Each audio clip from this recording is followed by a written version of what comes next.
we're managing billions of dollars in the bank-owned life insurance space. We're managing hundreds of millions of dollars in traditional wealth and traditional life insurance space. And it just keeps compounding. And now it's become the gift that keeps on giving. One of the things that I've always personally admired was you always approached it with a machine-like quality. So like you operationalized a lot of the things that you did. I look at things like a factory. And if you can build a model that is scalable, repeatable, and something that you can take and give to anybody and they can plug in and do it, it's going to scale that business. And then there's enterprise value there. The continuing education program, I want to get in the weeds on this. You get somebody to attend to a class. How do you turn them into a client? The people that come and work for me, I don't want you to call on your friends and family. I don't want you to go out and do coffee chats or networking. I want you to plug into my continuing education webinars, and I want you to work my system and take people through our financial planning process. But it didn't happen overnight, and it definitely wasn't an easy road to get to where we are now.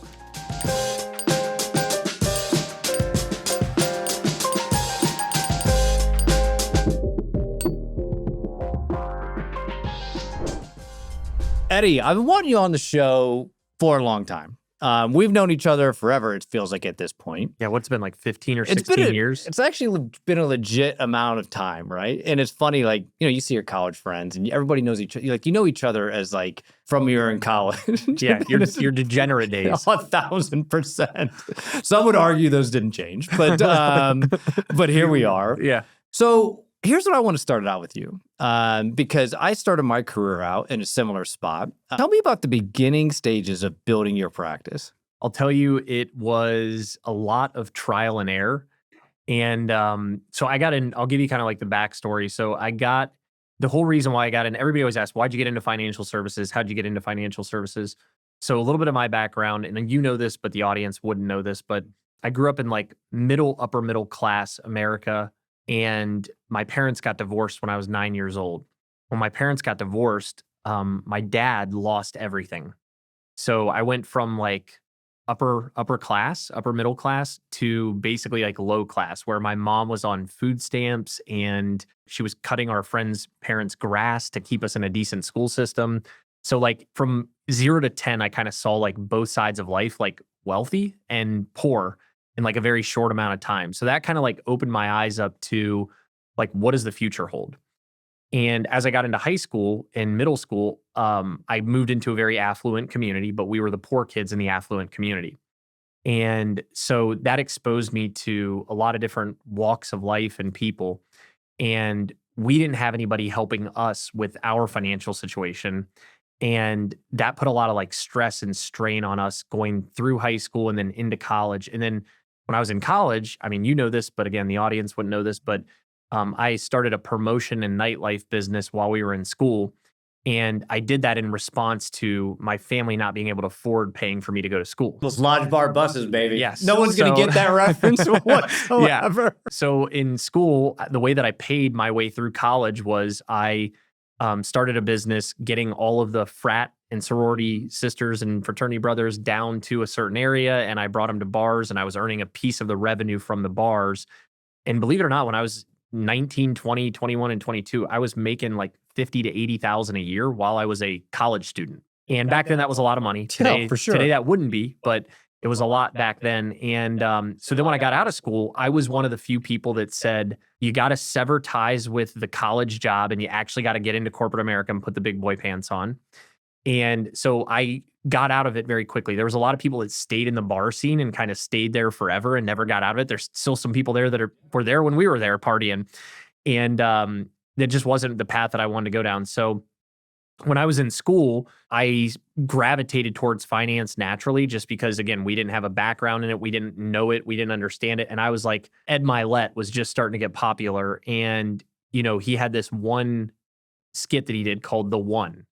And everybody's seen it. And, basically it's that one person in the family that kind of changes the dynamic for everybody and all future generations going forward. And I just woke up one day and I was like, I'm that guy for my family. Like, I'm going to put this last name on my back like a jersey, and I'm going to run that sucker all the way to the end zone, and like nobody's going to stop me. And so I got into finance and I got sacked behind the line, literally first play, first down. And for the first couple years, I was dead broke, flat busted. Literally, there used to be a Check Smart on High Street. Now it's where Urban's bar is. There used to be a Check Smart there. And in my early 20s, I was living in a basement apartment in one of the worst ghettos at the time in Columbus, Ohio. I was on Bryden Road and Ohio Avenue. And I was in a basement, moldy apartment, one bedroom, one bath with one window. I only had one stovetop burner that worked, and I had no dishwasher.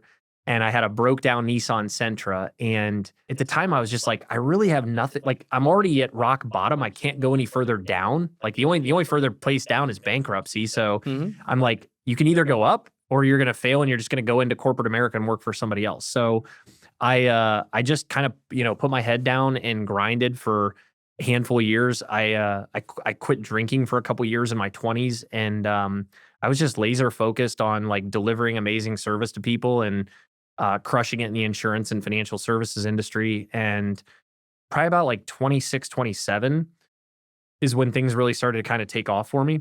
So for the first couple years, I was just mentally insane. I just You don't have a choice. Yeah, you don't have a choice. If you start this business from scratch. Yeah. And I remember that. Like you start, like for me, it was, I just want to talk with anybody that's pulse. Yep. If you've got a pulse, then like we should talk about insurance. Yep. And then you get all of the medical exams back. Like, oh man, I'm never going to pass this.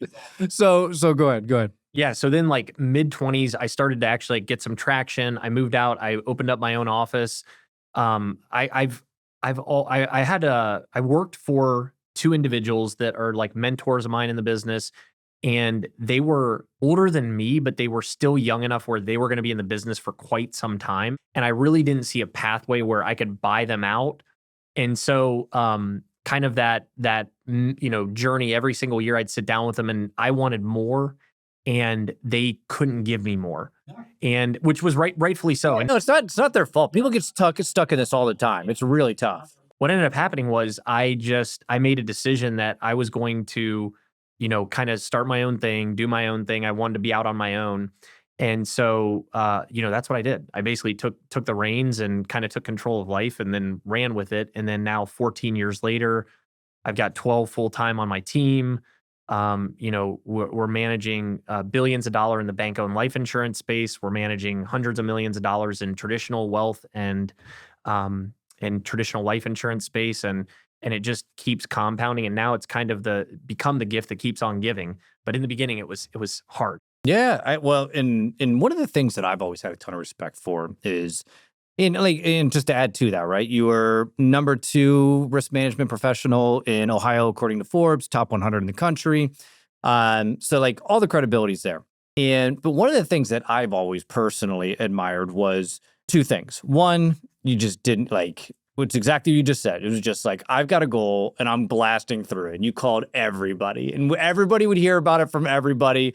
And like, you put the blinders on and didn't care. I'm sure there was a lot of things being said in a lot of circles. I did it too. I made a lot of those cold calls, or not cold calls, but it's the warm cold calls are actually easy. It's the warm calls to your friends and family that are the absolute worst.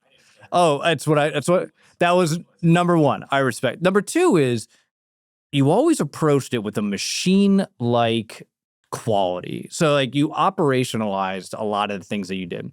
And that's one of the things I want to dive into today. That is, what we were catching up the other day, and you were telling me about the continuing education program you ran. I want to get in the weeds on this because you were telling me, and we'll get to this in a little bit here, about how many leads you're generating from that.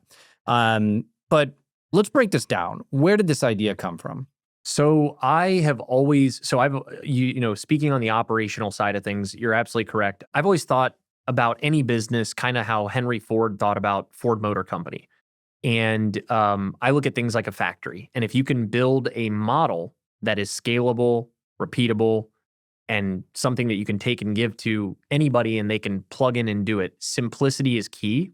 But if you can do that and make it repeatable, you do it over and over and over again, it's going to scale that business. And then there's enterprise value there. And so I've always looked at 2 things: scalability, enterprise value.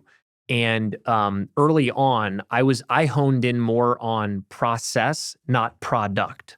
So a lot of people in the industry, they focus, they find their widget, they find their tool, they find their product. And what I did was I said, look, let's build the process out. Let's build the arm that is always going to be the mousetrap no matter what. And let's put everybody through that mousetrap. And then eventually on the other end, the revenue will come out. So if you kind of like Zig Ziglar says, if you help enough people get what they want in life, eventually you'll get what you want. So we built the mousetrap to engineer it so that every single time that we were engaging with any prospective client, any prospective investor, we were putting their needs first, putting them at the top of the pedestal, but giving them something that they wouldn't get somewhere else. And then by doing that, we would earn revenue off of it. And so I engineered this thing. And then what I did was I just scaled it up. As time went on, I said, okay, how can I get more people into it? And then eventually, later on down the road, when we got to developing the CE platform that we now operate, we basically started out kind of funny enough. I'll give you guys a hilarious story. My first CE event I ever did. And real quick, who's the audience? Who are you talking to, and what's like the content? Yeah, that so you're delivering? back then we were only in one sector of the market. We were only doing real estate continuing education. So we were doing real estate agents, and originally we used to do them in person. So literally, I would rent out a space at a library, or I would rent out, or I would call on a brokerage, and I would actually go out and physically set up shop in their brokerage. And we would send out an email to their brokerage director. The brokerage director would let everybody know that some continuing education and free lunch was going to be offered at said location at said time. And then people would sign up and they would show up and we'd give them lunch. We'd do a presentation. And the hope was that we could either get referrals, leads, or work with the people that were actually there. Bussing the frats and sororities downtown. Exact same thing as the frats and the sororities, just in the financial services business. So I did that. My very first event, this is actually hilarious. We had 4 speakers. We had 2 partners that were business partners of ours. So we had 6 people in total that put the event on. We dropped $1,000 collectively. We had 25 people show up, or 25 people sign up to show up for the event. We had 3 people show up. There was more teachers in the room than there were students. And so that was kind of like my first eye-opening that, wow, this isn't that easy. Yeah. And so it really took us about a year and a half to start filling rooms. So how did you do that? How did you get that momentum? What were you doing? Like, so I'll give you an example. When I was in this same business in the life insurance world, I was trying to do this with teachers because everybody was going to doctors, everyone was going to residencies. It's like that was very saturated around here. So I started calling, like, it's funny, we're in Plain City right now, but like Plain City was not anything at that time. So I'm calling the Plain City superintendent and just doing this all over and like, oh, this sounds interesting. And I did the same thing. I showed up and like brought them donuts. Yeah, and like 2 people came. Nobody came. Yeah. And so for me, I was like, it sucks. I'm not going to keep doing this. Yeah, exactly. What made you continue to say, there's something here? Well, I already told you I'm mentally insane. So that was part of it. But the other part of it was I knew that there were other people that were across the country, across the globe that were using education and other things to draw in people to sell product, to sell whatever it was they were doing, or to get them through a process. And so what I did was I eventually would get feedback and figure out kind of what that model was that molded best with my audience. So instead of just keep throwing crap at a wall to see what sticks, we started surveying them. What do you guys want to learn about? What do you guys want to hear about? What is important that's actually impacting your bottom line? Then we started shifting our courses to tailor to what they actually wanted to hear about. So that was a big shift. Then what we found out was that a lot of people got busy and about half of our participants weren't coming to the events because they had a showing that popped up, or they had somebody that had to come by their house and repair something and they couldn't make it. So then what we did was in about 2008, so we started the program in 2016, so it's 10 years old this year. And in 2018, before the pandemic and before everybody was working in the virtual business, in virtual world, I had this great idea. I said, guys, why don't we start offering hybrid, allowing people to plug in and do it virtually or come to our events. And so this was a big risk that we took on. And my other partners at the time were skeptical about it, and rightfully so. What was the risk? Was the risk that we're spending this money and like if they just dial in, like we're not going to build any relationship with them. We're not in person. Correct. Yeah. And not only that, but we were still spending money on the physical in-person events at this time. So like, if they say they're coming to the event, but now they plug in online, we've still spent the money on lunch. We've still spent the money on the space and the location. So we're out our capital no matter what. And so it kind of went to that model. And what we quickly realized was people would rather sign in virtually, do a class, and get on with their day. And so we went from doing 8 classes in a day, 8 hours worth of continuing education. We whittled that down to 4. And then we even scaled it back further to 2. And we found that like between 2 and 4 hours was our sweet spot for the audience that we were working with for that particular audience. When the pandemic hit, we couldn't do in person anymore. So pandemic hit, that completely wiped out the in-person events altogether. Nobody would host us. Nobody would have anybody in a room that had more than 5 people in it. So the host could show up, but nobody else could. So what we started doing was we actually started shooting these live, us together during the pandemic, but nobody could come and attend. They could only attend virtually. And then what ended up happening was it kind of tapered down a little bit during the pandemic. And then what we did was we put our foot on the gas and started to expand it into other markets and into other territories. So we weren't just focused on our locality here in Ohio. We started to get into Florida, Texas, Georgia, Michigan, Illinois, and we started to expand it out. And then we started to go after other markets. We started to go after physicians. We started to go after mortgage lenders. We started to go after title agents. We started to go after CPAs, attorneys.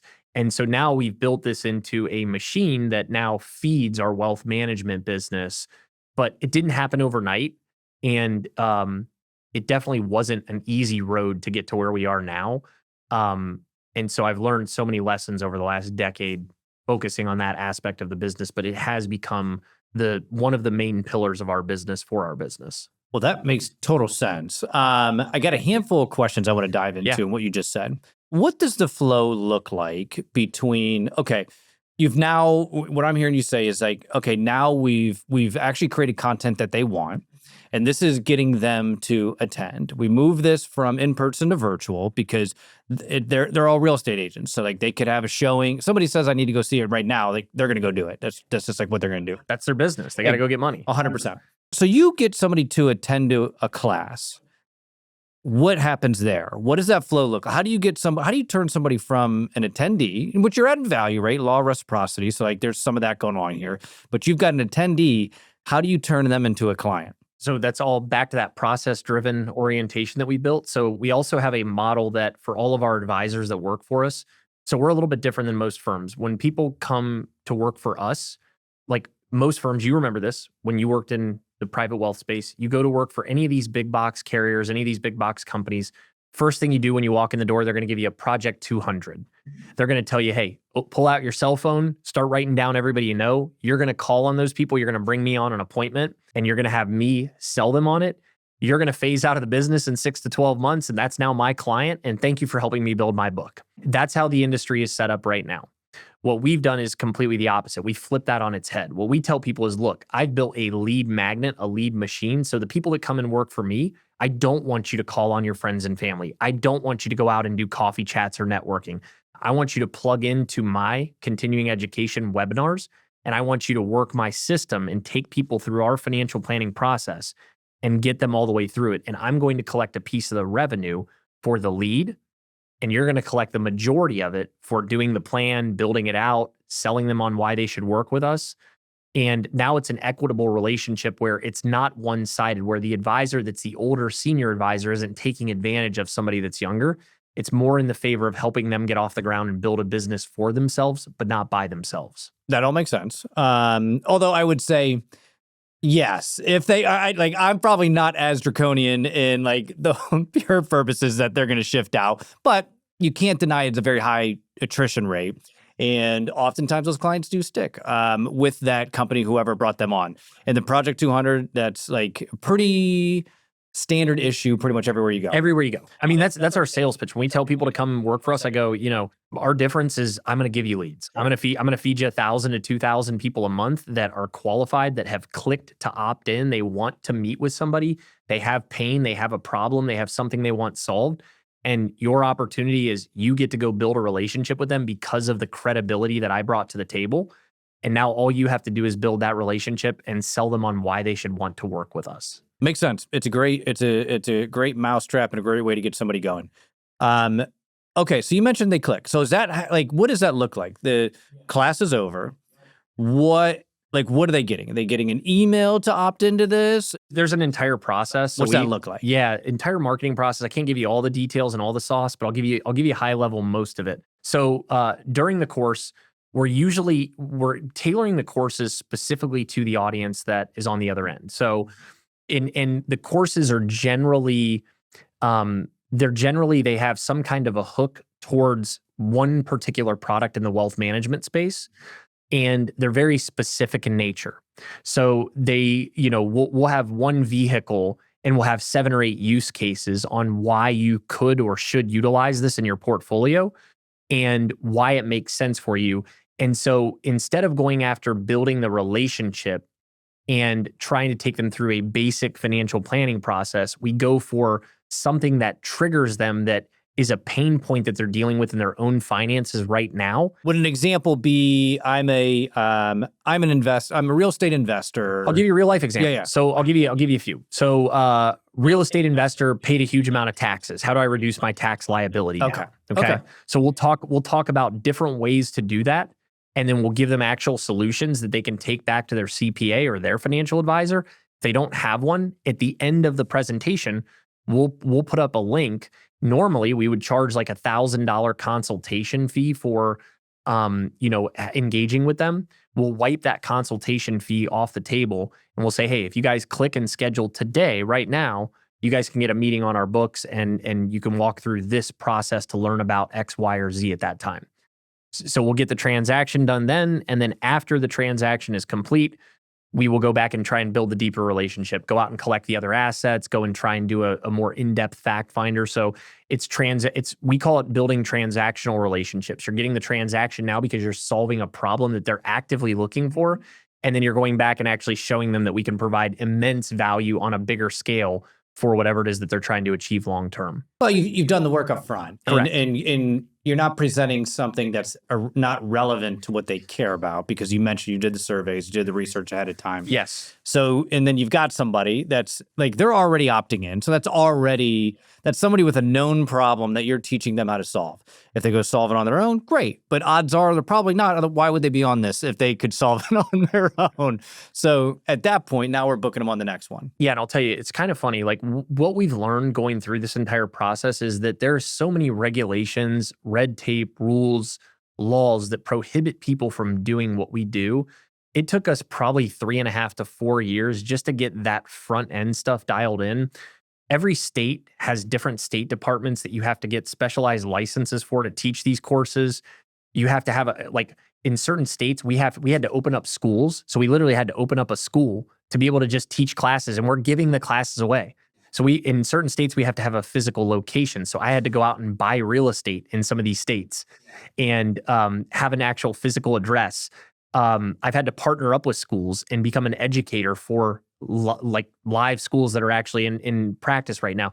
So what we found was that, it was a huge hurdle to get over, but once we got everything dialed in, we got our presentations approved through the state departments, we got our presentations approved through broker dealers, we got them approved through the schools themselves. Then it was just a machine that we could, scale up. It's how are you marketing? How are you getting the people to get there?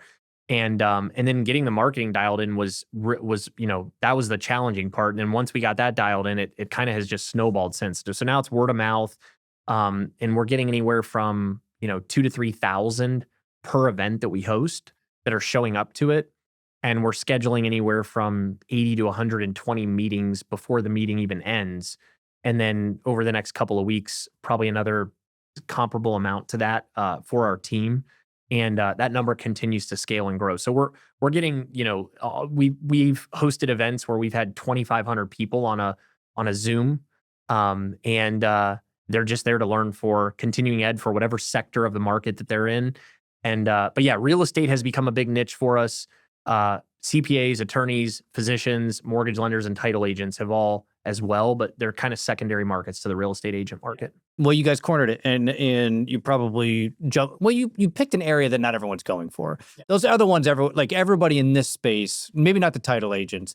There's not a knock against title agents. I got some great friends that are title agents, but physicians, CPAs, attorneys, those three are like the three in business owners. You can throw They're those the in gold there. standard, right? Exactly for this world. funny enough, when I was doing research for this, all of the compliance pieces that you submitted popped up on your deep research report. So it's interesting. I actually never knew that was a thing. I didn't realize you actually did have to submit that content and have it validated. It's tougher than you think too. And like, believe it or not, so this is hilarious. We have a course right now in Ohio that we've used for 5 years, and it's a course we've used for 5 years in and out. It's one of our like 16 Ohio approved courses, and we went to go do it in January, and we had to renew it, and they rejected it. First time in 5 years. They were like, we need this slide and this slide changed, redone. So like, there's always constantly red tape. There's always regulations that are being updated. There's always things that you can say in these courses and things that you can't say in these courses. So it's honestly like a secondary full-time job running the continuing education business separate from the wealth management business. So the lead magnet is just as important as the machine that actually produces the income. It's probably just a high enough barrier to keep people out of it. It is. And it's gotten worse and worse. Like when we first started doing it, it was a lot easier to get into it. As time has gone on, it's gotten more and more difficult, more and more red tape.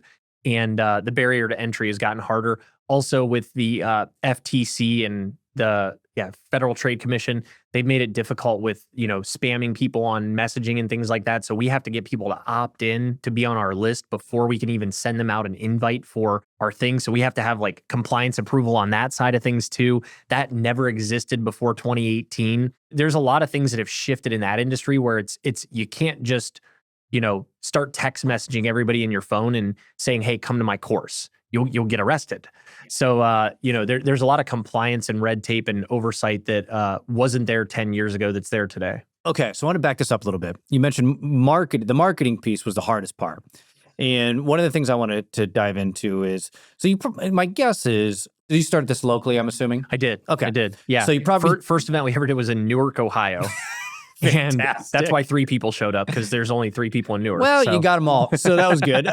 So we had the whole town there. No, not it was the mayor and the only 2 real estate agents. And all 3 did incredibly well. So they're great clients. Okay, so you got these, started doing this, and you probably just started building it. My guess is you started building a name. You became known for offering these.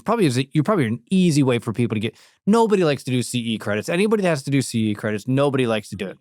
So if you came in, my guess you came in here, you provided a better experience than the usual, which is usually like gut wrenching. But yeah, gave them free lunch. Our promise always to people on CE is we're going to give them something to move the needle for their business. So like I always tell people, like the courses, even though they're designed to ultimately, hopefully get us a client or a relationship, they're more designed for them to actually impact their bottom line. So the presentations will be very specific on like growing their market, getting more customers, obtaining more leads in their market, marketing itself. And then in addition to that, it'll have a wealth management component that also helps them with their own finances. And it'll be something that ties into whatever it is that we're trying to achieve for them. And we tie those things together very well. And before the invention of AI, this was all like self-creation. Now that AI's come out, our presentations have gotten pretty wild. But before AI, it was all just, me, a pad and a paper and saying, I want to make this. And then having my team put it together, get it on paper, and then us, getting information from different sources all over the web, and then putting those presentations together, then sending them off, getting them rejected, having to go back to the drawing board, fix them, send them back off. We finally get them approved. Then it's time to start marketing the course and see if somebody actually shows up. So it's, it's a lot of effort, but when it's dialed in and when it's working at the scale that we're working at, it's a machine that doesn't stop. So you built this network in Ohio, and you became like the go-to source on this. And then you expanded outside of it. How did you do that? How did you actually get people to the classes as you got out of Ohio? So what we did was we started having people in Ohio that were attending our courses that were dual licensed. They were licensed in other states. And they were like, do you offer this course in XYZ state? Because I'd like to get credit in both of the states I'm licensed in. And then we started saying, well, why are we only licensed in Ohio? And what would it take to get licensed in this state? And then also, by the way, what would it take to get people in that state and get them to opt in? And what do we need to do to go down that channel? So like it kind of started out as very local, and then it spread out to more regional, and then it went even further, and now it's more nationwide, if you will. What are some of like these tactics that you're using? Is it Paid search? Is it email marketing? All email, all text. But again, they have to opt in first. So we got to get their information. So we have a widget that we use to draw them in first. Like a lead magnet of some sort. You're offering some sort of, okay, so this is all off an opt-in email list. How big is that list? It's huge. Millions. Really? Yes. Interesting. Yeah. Are you doing anything else besides the C, or you guys just know, like you are the CE company? Yeah. So we have our own team that does it in-house now. So we used to outsource everything. And then eventually when we figured out how to do it all ourselves and we were doing it better, we just brought it all in-house. So everything's all in-house. We don't have any third parties that are outside. They all work in our office, and like they have a job that's like marketing coordinator for our business. And that's all they're doing is marketing for our continuing education business. Are you creating content outside of this for that? Like, well, it could be a report on the state of the industry. It could be, or is this purely like you have this very focused on Very the focused. CE? Okay. Very focused. Okay. Yeah, we've talked about it. So I've got a couple of partners that have tried to reach out to me that want me to start building content and pressing it out. Like I've had a couple of people reach out that they've asked me to kind of take the reins of trying to become like a young Dave Ramsey and like pave that pathway for our generation. And they're like, dude, you have so much good content. Like, why don't you just start videoing it and putting it out there and creating this? Like, people would want to listen to it. So we did some test cases. It did really, really well. I don't like fame. I'd rather be the guy that's the wealthiest guy in the room, but nobody knows what he does or how he got it. So for me personally, like, I'd rather just be behind the scenes and, be crushing it in business. That's just kind of like my MO. But I'm sure there's a space for that out there because there's a lot of people that want that information, and there's nobody really in our generation that's kind of providing it. There was that one guy a couple years ago that the guy that was on TikTok, but he ended up getting in trouble for something on some like crypto scam or something. So, but no, we've been focused really on kind of building out that widget for the continuing education business. Continuing education business feeds is one pillar for our wealth management business, but it happens to be the largest. Okay. So expanding this thing, you've continued to grow it. This is your main, is this, I mean, I gotta assume, what, like, there can't be another lead channel that you have is bigger than this. So believe it or not, there's one that actually just leaped past it in the last year. I'll say this, it's our biggest lead magnet. It's not our biggest source of revenue. So it was our biggest, it's our biggest lead magnet. It brings in the most people, but our biggest sources of revenue are actually, there's two other line items that are above this on an annual basis. And it's just because of case size and complexity. The BOLI stuff. Yeah, is my guess. bank-owned life insurance. And then we also do the qualified plan stacking, the max funded qualified plans. So those two different areas, one, tax mitigation strategies for high net worth individuals. And then on the other side, bank-owned life insurance for institutions, community and regional banks. They're just larger ticket. They're bigger revenue for the business. All right. I want to kind of look back on some of this stuff. So, one of the things that like, immediately pops to my mind is, like if you were coaching somebody, listens to this and it was a friend of yours, like, hey, I actually would love to try something like this. Like my immediate thought goes, focus on something focus on an audience like you are a real estate investor. You knew you knew a lot of the problems that they were and challenges that they were going through. And I know you guys started there. Would you recommend that? Or would you say like, no, just optimize for X? I definitely would. I always tell people like gravitate towards what interests you or what piques your interest and what you're going to be the most passionate about. So like I've always said this in every industry, if you're in a service-based industry, like financial services or a physician, there's two different types. And I always tell my real estate agent clients this. I say, look, there's two types of doctors. There are generalists and there are specialists. The generalists are going to make great living, $100,000 to $300,000 a year. They're going to have very good quality of life. And then there's a heart surgeon or a brain surgeon or an anesthesiologist. And those guys make millions a year, but they only do one thing, but they do it better than anybody. So do you want to be a generalist or do you want to be a specialist? And for me, when I got into the industry, I quickly gravitated towards becoming a specialist and becoming a specialist in something that I knew, I understood, I was doing myself. So it wasn't me selling them on a concept that I didn't understand. It was me showing them what I was already doing for myself in practical application and saying, hey, if you're interested in doing this for you, here's how to do it.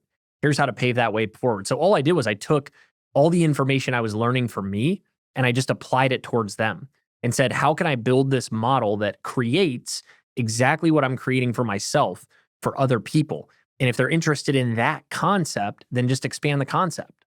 And then as time went on, I started to develop it into other niches within the market. So I always tell people, like, I'm a heart surgeon when it comes to life insurance. I'm the life insurance heart surgeon in the business. And we study the contracts, all the 3 different types of policy types that are out there in the marketplace. We study them inside and out. We know all the carriers. We have relationships with all of them. And that's really where I've gravitated towards. And then I built a team in the other sectors: disability, long-term care, wealth management, private credit, lines of credit, ETF, stocks, all that stuff. So we have all of that underneath our entire umbrella. However, my main focus is mostly on that protection first mentality and kind of how does that translate into every other aspect of the financial plan. So what else? So focus where you gravitate, what you know, what you like, what excites you. What other advice? Somebody's starting this out from scratch. Yeah, I would say own what you sell. I mean, I hate to say it, but like there's so many professionals in our industry that are bad stewards of their own money. Like I'm in my late 30s. I'm a multimillionaire. Like I would say, like, do that for yourself. Like, go, if you're going to teach somebody how to get rich, go get rich. Like, go do it. And if you're not going to do that, it's going to be hard for you to convince somebody to do something that you're not doing yourself. So like, it's just like a personal trainer. Would you work out with a fat personal trainer? No. Like I work out with a guy that's jacked, that looks the way that I want to look. Like that's who you want to work out with. You want to go get a lesson from somebody, go work out with a guy with an 8 or a 12 pack, and you'll get an 8 or a 12 pack because he's going to teach you what he's already doing for himself. Now some of it is genetics. Same thing. I'm not getting an 8 or a 12. Neither am I. Neither am I. not I mean, happening. I got rid of the dad bod over the last year, and I'm like, I can't get an 8 pack, but like I can get a 4 pack. Yeah. But I get the genesis of what you're saying. Yeah, but nonetheless, it's the same thing in wealth management. Like, you might be poor, you might have come from some money, but you can be a good steward of your money. You can learn these basic fundamentals that can set your family up and put you in a position that, generations behind you didn't have, and generations after you will have forever. So you just got to learn those fundamental foundations. You got to implement them, but work with somebody that's actually doing it for themselves and building that foundation for them. So I always tell people, like, work with, like, I talk about this in every single one of my classes. Work with a professional that is willing to show you their balance sheet. So like I always tell my clients, if you ever want to see what I got, I'm happy to share it with you. I'm happy to show you what I'm investing in. I'm happy to show you where I'm parking my money, because I'm not going to put you in something that I don't own on myself. So I think that's very important. It's not to be braggadocious, it's to be transparent. And I think transparency is dead in our industry. And I think more transparency is what is needed to really bridge the gap on that relationship and build more trust than things like AI. So like, I think a lot of people are leaning on AI right now, but really what they want is a trusted partner. They want somebody that they can have a conversation with and get everything out on the table, and have somebody actually navigate the chessboard and move the pieces around to better optimize their situation and set them up for success in the future. Let me ask a slightly different question. You're starting this exact CE business from the beginning.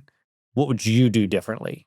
Well, knowing what I know now, I probably never would have done in person, because it was expensive. I mean, we spent tens of thousands of dollars, on sandwiches that never got ate, and places that never got filled, and gas that drove that was empty seats. And so I'd say that would be probably the first thing. I would say that focus beats brilliance. And at the time, I think we were trying to be brilliant, and we weren't really laser focused like we were on building the process and all that. And like the first 3 or 4 years that we kind of failed forward, it was fun. We figured out a lot. But I think if we could go back, and if I would start it from scratch, knowing what I know now, there's just a lot of optimization things I would have done. I would have leaned on spending more money on advertising. I would have spent more money on infrastructure and actually getting licensed with all the states quicker. It took a long time to do that over a 5-6 year period.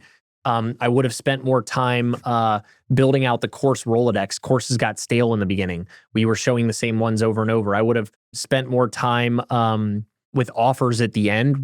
In the beginning, we didn't really press for people to come to us. We didn't have that magnet. We would do the courses, and then we would follow up with them days or even weeks later. And now we have a system for follow-up that is bar none. And that, I think, is why we get so much out of what we put into it. So I think just optimizing a lot of those things now that we've learned what we've learned. The other thing is I would have hired a lot more people sooner. Like I was fearful when I started it. I had imposter syndrome really bad.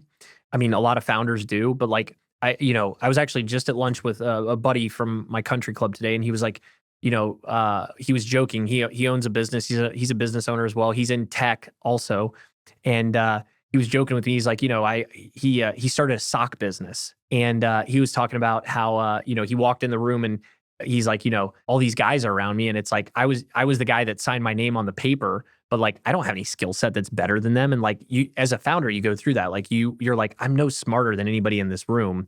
They could all go out and do this themselves, but they just don't have a leader to kind of push them forward in that respect.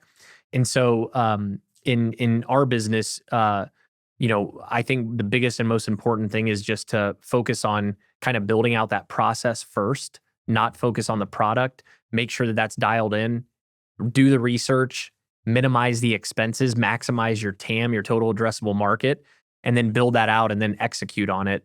And I think those are the things that I would do differently. And those are the things that as a founder that I struggled with when I was faking it until I made it, I know that feeling of, look, anyone, they're all smart people. Like they could go start this in a second. And I think in some respects, You just got to paper them to death. You got to legal paper them to death. but I mean, the reality is that like, I know you're saying that tongue in cheek, but like doesn't even hold up. Like, and not that I care. I'm like pretty against it. But that being said, I think one of the things that a lot of founders don't give themselves enough credit for is like, you do. I did, and I it's like when you first start the business, all you can think of is this is a house of cards, man. This thing is going to fold at any second, and then as you just do it longer, that just tends to dissipate a little bit and a little bit more. But there's always a piece of that there, and I think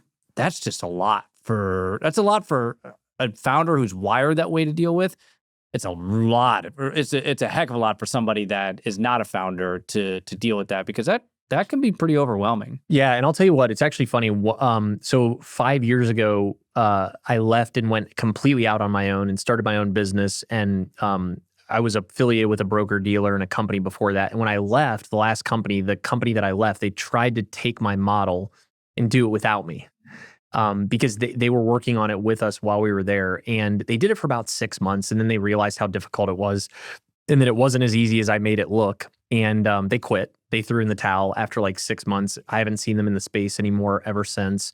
And they went on to, their traditional, how most people do it, calling on friends and family and going back through that normal process. But I'm one of those people, like I always tell people, I would hate to be on the other side of whatever it is that I'm doing, because I don't quit. So like my big differentiator is if I put my mind to something, I put 150% into every single thing that I do. If I don't do something unless I'm going to go hard at it. But if I do something, you best believe I'm going to be the best. There's never going to be somebody that's going to take out my position or do better than me in that. So I would say that like with the CE stuff, that's just kind of how I've set myself up for success, is like, there's nobody that's going to do it better than me. Like somebody can go out there and try, but they're going to fail forward. They're never going to get to the level that we're at, because we're steamrolling. We're moving fast. We're moving. We're shaking. We're getting bigger. We're expanding. Like my foot's on the gas. I'm going 90 in a 45 right now. And I don't see us stopping. Yeah. Which is why if you're going to do certain things like that, you have to love that channel that you're going after.